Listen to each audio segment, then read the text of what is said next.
यह कहानी एक छोटे से गांव के एक गरीब किसान की है। उसका नाम रामू था।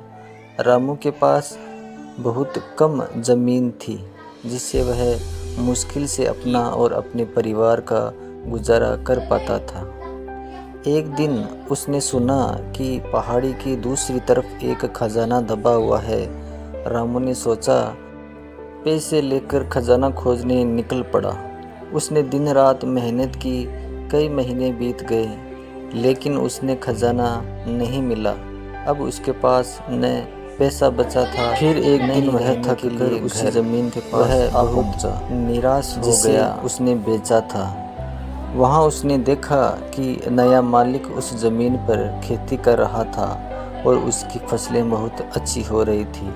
रामू ने पास जाकर देखा तो पाया कि जिस ज़मीन को उसने बेचा था, उसी के नीचे सोने की तरह चमकती हुई मिट्टी थी। उसने समझा कि असली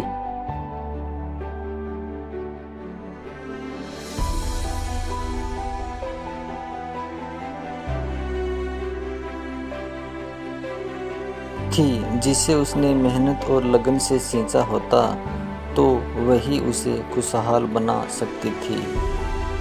इस कहानी से हमें यही सीख मिलती है कि हमारे पास जो कुछ है, उसकी सही कदर और मेहनत के साथ उसे उपयोग में लाना ही असली खजाना है। दूसरों की चीज़ों की चाह में अपनी काबिलियत और संसाधनों को अनदेखा नहीं करना चाहिए। मेहनत, धैर्य और अपने कार्य में विश्वास ही सफलता की कुंजी है।